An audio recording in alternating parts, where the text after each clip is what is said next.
presentation real quick.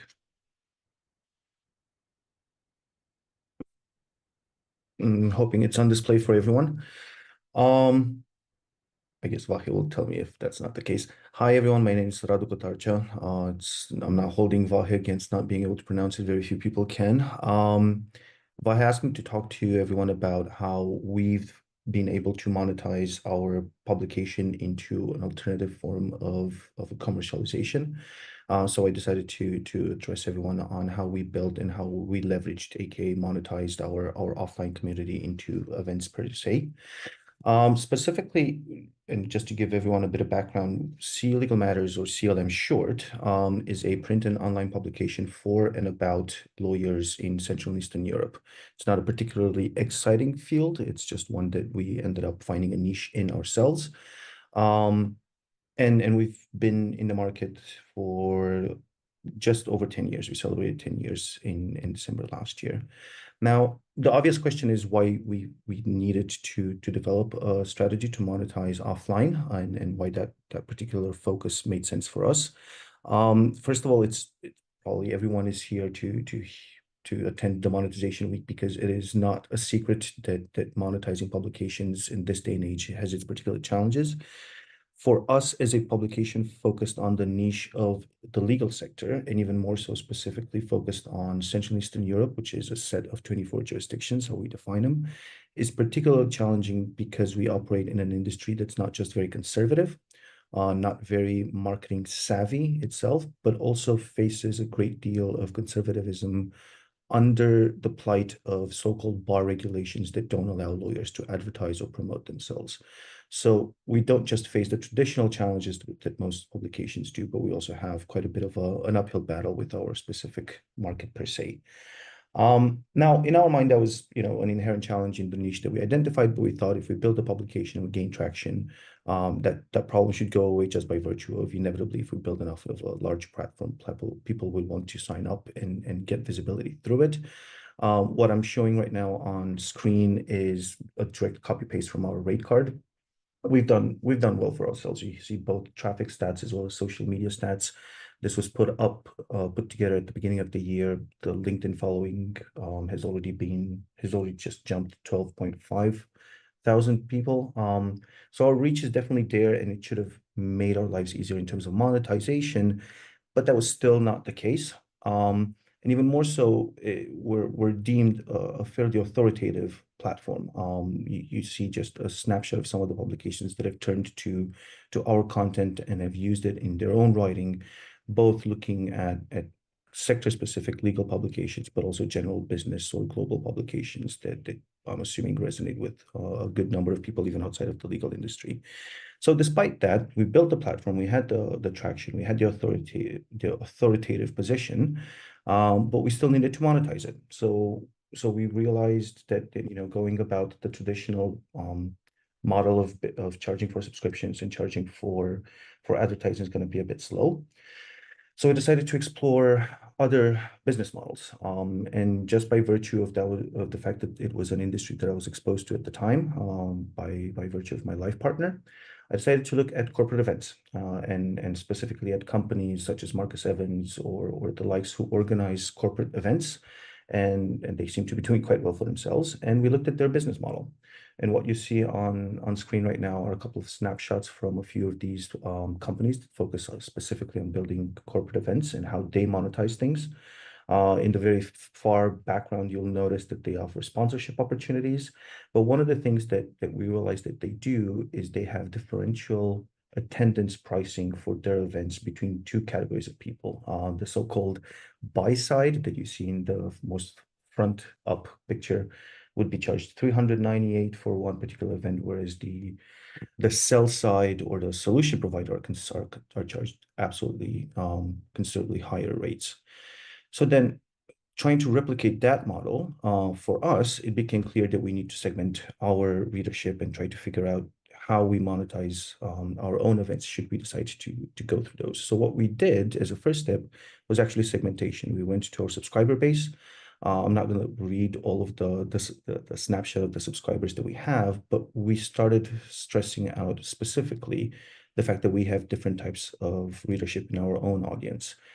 Specifically, we have in-house counsel, lawyers working within large companies, Fortune 500 and the likes, both international as well as national champions across Central and Eastern Europe, as well as law firms, specifically law firms being, legal service providers themselves. So we realized that if we take that exercise of segmentation of our audience, we can pretty much develop an identical model where we take the approach of segmenting our own audience and we can put forward a commercial event the same way that the companies that we were modeling our events after were.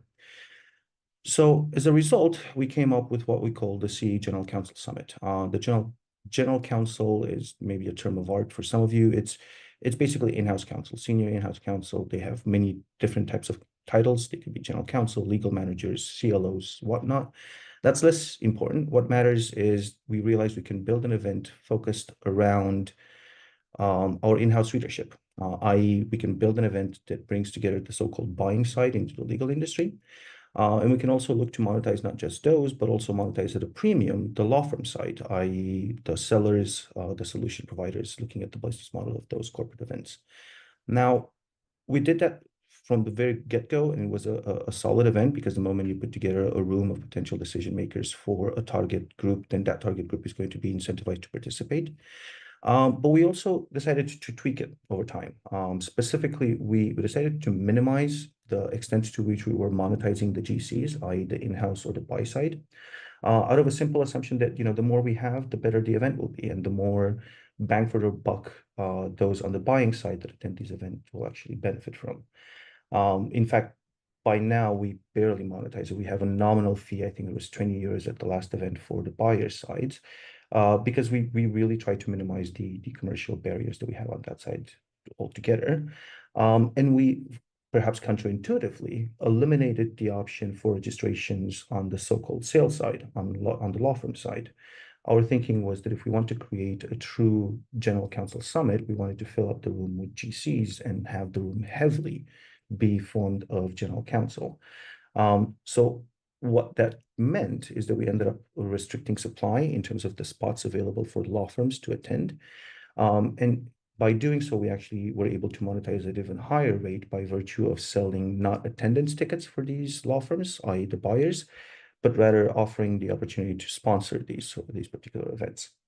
And that also had the benefit of creating a paradigm where we're not just providing a service for an event with them, but rather we incentivized law firms to act as partners with us, because once they put up their brand name as a partner to a particular event, they would be directly incentivized to bring in their own attendees to work with us and support the development of the agenda and the quality of the event and so on and so forth. And one of the things that we've learned over time that is particularly useful is to nurture the community past the standalone offline event. And to do that, we've developed a few strategies over the years. First of all, we made sure that this is a traveling event. It would be very comfortable and very easy to always do it in Budapest, which was the location for the first event. But rather, we change locations. We do it one year in Budapest, the next one in Istanbul, the subsequent one in Warsaw, and so on. We move the event throughout the region. The rationale there being that it allows us to tap into the local networks more and more, and we then carry part of that network forward to the new market, because it's easier for them to decide they're going to jump in a cab and join an event rather than commit themselves to flying over to an event that they've not seen in the past. The other things that we do is that we try to engage the buyers, the general counsel, via the magazine throughout the whole year, because having one event per year might be great, but it doesn't really help with brand awareness. So what we've developed as a strategy is that we give out free magazine subscriptions to everyone who does attend these events, thus ensuring that we stay present in their mind throughout the whole year. And we also involve them through expert contributions, including related to the event that they just attended, so that they're even more directly invested into the CLM brand and present into the CLM family throughout the year. And the last step that we took was to look at other components into the legal industry, which is that of rankings and awards. It is not something that we invented. It is not something that we sort of spearheaded. Those are just two examples on screen of other publications who do that even in our region. But what set us apart was the fact that we linked these with the actual General Counsel Summit. And we realized that as opposed to the publications that I showed you in the past that would put up these award galas that would be attended by everyone hoping to win, i.e., by buyers, by providers. Our event was particularly successful because it allowed us to put together the communities that we've built for the GC Summit in the same room with all of these attendees for the awards galas and the rankings, which meant that not only do we provide the same networking value and the hope and the prestige that they will win the awards that other publications do, but it actually enhanced that networking and the bragging rights by virtue of all of the awards that they were receiving. All of a sudden, they weren't just receiving in front of their peers, but rather by potential clients of their own, for the legal services that they've been providing. And that has actually helped us set apart quite a bit and increased attendance considerably on the awards gala side of things, as opposed to what we've been seeing other publications do. So just because ultimately there's a reason in this, and you guys want to sort of take away a few elements for this. We obviously operate in a B2B niche, legal services. So the main takeaway for that is that you definitely need to think about your segmentation in your market and try to look into how your industry or sector that you cater to can be segmented and how that is reflected into your readership base, and spend active effort into increasing your buyers side of things. Maybe even tweak whatever format you take with our approaches, where you try to artificially, even at times, increase your buyers' readership and attendance, just because that ultimately means more attention from your potential seller side of your niche. And there's always solutions where you can engage your audience in community building, either by nurturing readership and engagement on an ongoing basis, but even involving them directly in terms of the content that you put forward if you do so on a strategic level. Now, in terms of B2C, in terms of commercialization for the client side of things, that's obviously even harder for you. But you can take a page from our book and try to minimize your focus on commercializing those elements and rather focus on the buyer side of your sector. And one of the things that you can do is try to build evergreen digital content. We're running closed loop events. We don't stream or record our events just because the nature of the sensitive, area of legal service providers.